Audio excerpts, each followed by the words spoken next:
اپنے دل کے اندر کہ یہاں یہاں میں غلط ہوں. ان العبد اذا اعترف ثم تاب تاب اللہ علیہ او کما قال نبی صلی اللہ علیہ وسلم رواہ مشکات. حضور نے فرمایا جب کوئی بندہ کہتا ہے نا اللہ میں بھول گیا تھا اور پھر وہ توبہ کرتا ہے تو رب اس کی توبہ کو فوراً ہی قبول فرما لیتا ہے. پہلی بات یہ کہ عقائد کو مضبوط رکھیں. فلاح کے لیے سب سے ضروری یہ ہے کہ آپ کا کوئی نظریہ تو ہو. یہ کیا بات ہوئی کہ رسیوں سے ڈرنا ہر چوتھے آدمی کو کالا جادو ہو گیا, ہر پانچواں آدمی آ کے کہتا ہے اور بڑا کام چل رہا ہے عاملوں کا. انہوں نے تو اپنے بورڈ پہ وہ بیماریاں لکھوا دی ہیں جو ابھی پیدا بھی نہیں ہوئی, ان کا بھی وہ علاج کراتے ہیں. خدا کا خوف کرے, اتنا تو نہیں جادو آسان کے سبھی کو ہو گیا ہے. ہمارا سب سے پہلا بھروسہ اپنے رب کی ذات پہ. اپنی زندگی کے اندر پہلے سب سے مضبوط نظریات. یار ابھی تک لوگ یہ کہہ رہے ہیں کہ بلی رستہ کاٹ جائے تو کام نہیں چلتا. لو بلی نے بھی تو سڑک سے گزرنا ہی ہے نا, وہ کدھر جائے گی بیچاری. یعنی ابھی تک لوگ کہتے ہیں کہ وہ سویرے میں نے خواب دیکھ لیا تو پتہ نہیں اب کیا بنے گا. بھائی آپ عجیب آدمی, اور جی رات میں نے ڈراؤنا خواب دیکھا ہے, پیر صاحب کیا کریں. تو میں کہتا ہوں ڈرونی باتیں نہ سوچا کرو. آپ اگر دن میں کار چلائیں گے تو رات کو خواب میں بھی کار ہی آئے گی. یہ بالکل پکی بات ہے. لوگ پوچھتے ہیں کہ بزرگان دین کو, صوفیہ کرام کو, اولیاء عظام کو سرکار کی زیارت کیوں ہوتی تھی؟ تو میں نے کہا بڑی سادی سی بات ہے, جو سارا دن مصطفیٰ کے گیت گائے گا تو خواب میں بھی تو رسول پاک کی باتیں کرے گا نا. اس میں بعید کیا ہے؟ جو آدمی سارا دن کرتا ہے وہی خواب میں رات کو دیکھ لیتا ہے. پہلی بات اپنے عقائد. اور دوسری بات یہ کہ ہمارے ہاں نا آہستہ آہستہ غلطی تسلیم نہ کرنے کا رواج بڑا عروج پکڑ رہا ہے. احساس جب پیدا ہوتا ہے, احساس, پھر اس کے اندر توانائی آتی ہے. پھر انسان اپنے لیے نہیں دوسروں کے لیے جینے میں بھی خوشی محسوس کرتا ہے. پھر وہ محسوس کرتا ہے کہ میں کوئی ایسا درخت نہیں کہ جس کی نہ شاخیں ہوں نہ پتے ہوں. پھر وہ کہتا ہے میں درخت ہوں پر شجرے سایہ دار ہوں. کوئی آئے گا تو پھل بھی کھائے گا, کوئی آئے گا تو چھاؤں میں بھی بیٹھے گا, کوئی آئے گا تو اسے خیر بھی نصیب ہوگا. طبقات ابن سعد میں ایک بڑی خوبصورت روایت ہے. حضرت عائشہ صدیقہ رضی اللہ تعالیٰ عنہ فرمانے لگیں کہ ایک دن نبی کریم صلی اللہ علیہ وسلم گھر میں تشریف فرما تھے اور طبیعت مبارک بڑی اشاش بشاش تھی. جب کبھی عذاب کی آیات آتی تھی تو غم امت میں پریشان ہو جاتے تھے, اور کبھی رحمت کی آیات آتی تو پھر حضور کا چہرہ پہلے سے بھی زیادہ روشن نظر آتا. پھر اللہ کی رحمت کے حوالے سے اور زیادہ خوشبوئیں دنیا میں پھیل جاتی. فرماتی آج بڑے حشاش بشاش تھے تو مجھے فرمانے لگے عائشہ تیرے ساتھ ایک بات کروں. میں نے کہا حضور میرے تو نصیب جا گئے, ضرور کریں. تو حضور فرمانے لگے تم کبھی مجھ سے بڑی راضی ہوتی اور کبھی کبھی نہ کسی اور اہلیہ کے پاس زیادہ وقت گزاروں تو دل میں بات بھی رکھ لیتی ہو. حضرت عائشہ کہتی ہے میں نے فوراً عرض کی حضور میری ماں مجھے روئے, میں اور آپ سے ناراض ہوں گی. تو فرمایا چل سن تو لینا پہلے. یہ احساس کی شدت اس کو ملاحظہ فرمائی. میں سن تو صحیح, یا رسول اللہ صلی اللہ علیہ وسلم حکم فرمائے. تو محبوب کریم صلی اللہ علیہ وسلم فرمانے لگے عائشہ تم کبھی کبھی قسم اٹھاتی ہو, اور جب تمہارے دل میں میرے بارے میں کوئی بات ہونا تو پتہ کس طرح قسم اٹھاتی ہو. تم کہتی ہو مجھے حضرت ابراہیم علیہ السلام کے رب کی قسم ہو, اور جب مجھ سے راضی ہوتی ہو تو پھر کہتی ہو مجھے محمد عربی کے رب کی قسم ہو صلی اللہ علیہ وسلم. حضرت عائشہ صدیقہ کہتی ہیں سرکار نے بات کی تو میں آنکھوں سے رو رہی تھی اور لبوں سے ہنس رہی تھی, اور میں عرض کر رہی تھی یا رسول اللہ آپ اتنا زیادہ خیال فرماتے, جملوں کا خیال, احساس کہ کوئی کیا سوچتا ہے کیا کہتا ہے. ہمارے اندر تیزی سے وہ چیز گھروں کے اندر پوری جنگ لگ جاتی ہے. اماں جی کی اور بیگم صاحبہ کی پوری جنگ, اور دونوں نے جیتنا ہے. اس کے اندر پتہ نہیں بیچارہ ہارے گا کون, ان دونوں کو جیتنا ہے. مساجد میں جنگ لگ جاتی ہے. میں تھوڑے دن پہلے میں نے دوستوں سے کہا تھا, میں نے کہا یہ جو مسجد کا صدر بناتے ہو نا اس کا نام صدر نہ رکھو, کوئی اور رکھ لو. اس لیے کہ صدر تو سب سے بڑا آئینی ہوتا ہے, تو جب آپ صدر ہی کہہ دیتے ہیں پر اس بیچارے کا دل کرتا ہے کبھی اسمبلیاں ٹوٹنی بھی چاہیے, کوئی تبدیلی بھی ہونی چاہیے. آپ درجہ ہی بڑا اونچا دے دیتے تو پریشان ہو جاتا ہے, اندر رٹا بن جاتا ہے. ہمارے یہاں عہدوں کی جنگ ہے, لڑائی ہے. مسئلہ صرف یہ ہے کہ احساس نہیں. اگر احساس ہونے لگے پھر شوق بیدار ہوتا ہے, پھر انسان کسی کو کچھ دے کے راضی ہوتا ہے, پھر اس کا حضرت حذیفہ بن یمان رضی اللہ تعالیٰ عنہ فرماتے ہیں، یہ حدیث امام غزالی لائے اور اپنی سند کے ساتھ لائے۔ حضرت حذیفہ بن یمان رضی اللہ تعالیٰ عنہ فرماتے ہیں، میں نبی پاک صلی اللہ علیہ وسلم کے ساتھ ایک سفر میں تھا، گرمی بڑی شدید تھی، ایک جگہ پہ باغ نظر آیا تو تھوڑا سا سستانے کے لیے سرکار اس باغ کو برکت دینے کے لیے تشریف فرما ہوئے تو سامنے کنواں بھی نظر آیا، تو تبا مبارک چاہیے کہ غسل ہی نہ کر لیا جائے۔ کہتے ہیں حضور سید عالم علیہ السلام کنویں کے قریب چلے گئے غسل فرمانے کے لیے، تو کپڑوں سمیت سرکار غسل فرما رہے تھے، پھر بھی مجھے فرمایا کہ ذرا چادر تان کے نہیں کھڑے ہو جاتے؟ یہ نا زیادہ شرم والا ہوتا ہے کھلا لباس، اس میں زیادہ احساس ہوتا ہے۔ یہ گرمی آتی ہے نا تو سمجھدار آدمی بھی خالی بنیان میں گھومنے لگتا ہے، سیانا بندہ بھی اچھا نہیں لگتا، تہذیب کے مطابق نہیں۔ ہماری وزاداری جو ہوتی ہے وہ باہر نہیں، گھر کے اندر بھی ضروری ہوتی ہے۔ بیٹیاں ہیں، بہنیں ہیں گھر کے اندر، بڑا اچھا رویہ انسان کا ہو تاکہ خوبصورتیاں اور خوشبوئیں بکھریں۔ کپڑوں سمیت غسل فرما رہے اور حضرت حذیفہ بن یمان کہتے ہیں میں چادر تان کے کھڑا ہو گیا، سرکار تھوڑے سے غسل کے بعد فرمانے لگے، حذیفہ گرمی بڑی تھی، نہانے میں بڑی لذت آ رہی ہے، تو میں تھوڑا اور نہ نہاؤں؟ تو میں نے کہا حضور میری تو نوکری قبول ہو رہی ہے، میرے لیے تو سعادتیں۔ کہتے ہیں سرکار نے تھوڑا غسل کیا، حضور بس کرنے لگے تو میں نے عرض کی، میں نے کہا یا رسول اللہ میری خواہش ہے کہ تھوڑا اور غسل فرمائیں۔ سرکار نے تھوڑا اور غسل کیا، میں نے کہا حضور اور کریں۔ کچھ دیر حضور غسل کرتے رہے، تکمیل غسل پر میں بڑا راضی تھا، کلیجہ بڑا ٹھنڈا تھا کہ آج میری خدمت قبول ہوئی، آج میرے حصے میں یہ سعادت آئی۔ کہتے ہیں جب میں فارغ ہوا نا تو حضور فرمانے لگے چل اب تو بھی غسل کر، تو بھی غسل کر اب۔ تو میں غسل کرنے لگا تو فرمایا ادھر دیکھنا میری طرف۔ یہ ہمارے ہاں نا کچھ لوگ بن کے بیٹھ گئے اور انہوں نے سمجھا کہ شاید چونکہ میں لیڈر ہوں، شاید میں سربراہ ہوں اور باقیوں پر لاگو ہے کہ میری گاڑی کے پیچھے دوڑیں اور میرے نعرے لگائیں۔ دیکھو جب انسان انسانوں کے اندر احساس پیدا کرنے کی طرف دیکھے گا تو سب سے پہلے میرے محبوب کی زندگی سے درس حاصل کرے گا۔ سرور کائنات صلی اللہ علیہ وسلم نے کہا غسل کرو، کہتے میں غسل کرنے لگا تو محبوب فرمانے لگے چادر مجھے دو، میں تان کے کھڑا ہوتا ہوں۔ کہتے ہیں میرے تو پیروں تلے زمین نکل گئی۔ میں نے کہا یا رسول اللہ صلی اللہ علیہ وسلم مہربانی فرمائیں آپ یہ نہ کریں۔ تو حضور نے فرمایا تو نے کیا نا تو میں کیوں نہ کروں؟ کہتے ہیں حضور نے حکم دیا تو میں نے چادر سرکار کو پیش کر دی، حضور تان کے کھڑے ہو گئے تو میں جلدی سے غسل کر کے فارغ ہو گیا۔ میں نے کہا حضور نہا لیا ہے؟ فرمایا حذیفہ مجھے گرمی لگ رہی تھی تو تمہیں بھی لگ رہی ہوگی نا، صحیح کر کے غسل کرو۔ کہتے ہیں میں غسل کر چکا، یارو ذرا اس کی لذت تو محسوس کر لوں۔ کوئی حرج نہیں یار، اگر کوئی کام ہمیں کبھی اپنے ہاتھ سے کرنا پڑ جائے کوئی مسئلہ نہیں۔ اگر آسمانوں پہ چلو گے تو زمین والوں سے پیار نہیں بڑھے گا، اور اگر زمین والوں کے بیچ رہو گے پیار کرو گے تو محبتیں بڑھیں گی۔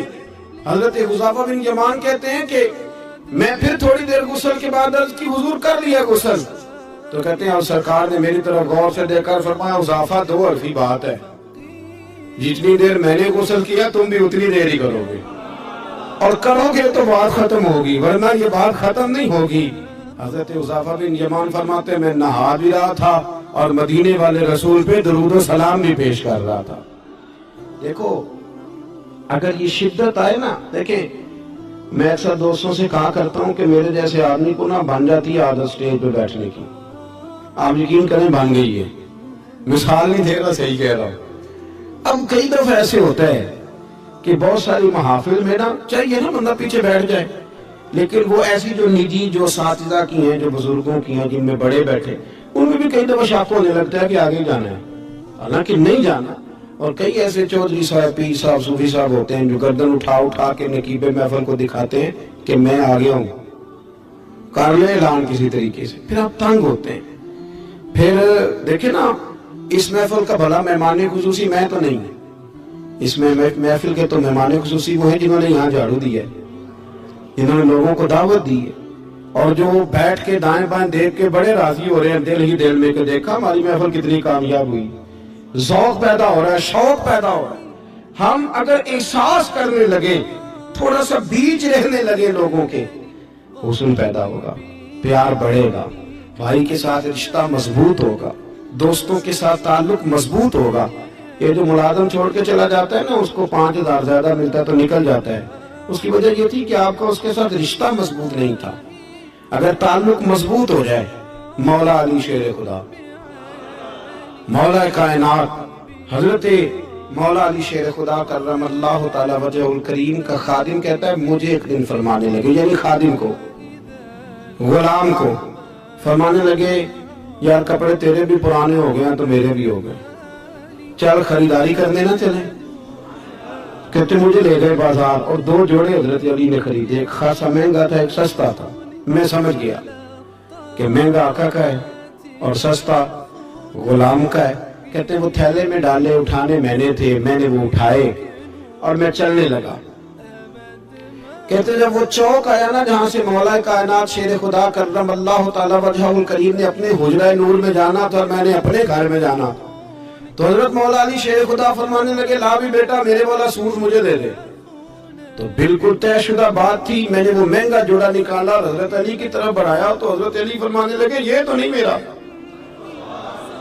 میرا تو وہ دوسرا ہے. تو وہ شخص کہتا ہے میں نے ایک فلسفہ بیان کیا, میں نے ایک علت بیان کی, ایک لاجک بیان کی. میں نے کہا حضور یہ آپ رکھیں اور یہ جو سستا ہے یہ میں رکھتا ہوں. فرمایا وجہ, کہنے لگا حضور وجہ بڑی سادی سی ہے, ایک پورا فلسفہ اس کے پیچھے, اور فلسفہ یہ ہے کہ آپ آقا ہیں اور میں غلام ہوں, تو آقا مہنگا پہنے اور غلام سستا پہنے. تو حضرت علی وہ والے عالم ہیں جن کو علم بھی مدینے والے رسول نے عطا فرمایا ہے. تو آپ حکم بھی کر سکتے تھے کہ نہیں تو لا, میں نے وہی پہننا ہے, حکم بھی کر سکتے تھے, لیکن اس نے دلیل دی تھی نا, دلیل دی تھی نا, تو پہلے اس کی دلیل کو توڑنا ضروری تھا.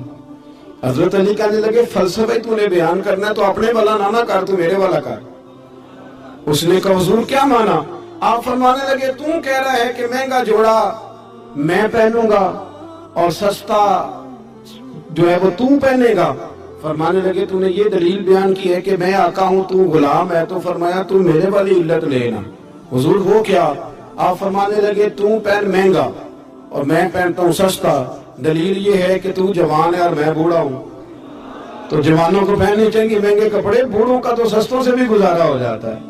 تو وہ خادم کہتا ہے میں لاجواب ہو گیا, اور پھر وہ قیمتی جوڑا مجھے دے گئے اور سستا جوڑا وہ لے گئے. کہتے ہیں شیر خدا تو چلے گئے, لیکن ساری زندگی میں سوچتا رہا کہ کائنات میں دوبارہ ایسے لوگ دنیا میں آئیں گے صحیح, یہ ملیں گے صحیح. احساس کی جب شدت ہوتی, آپ یقین کریں اس ملک کے اندر 2 چیزیں اتنی شدت سے عام ہوئی ہیں, اتنی شدت سے, ایک پروٹوکول, ایک VIP کلچر.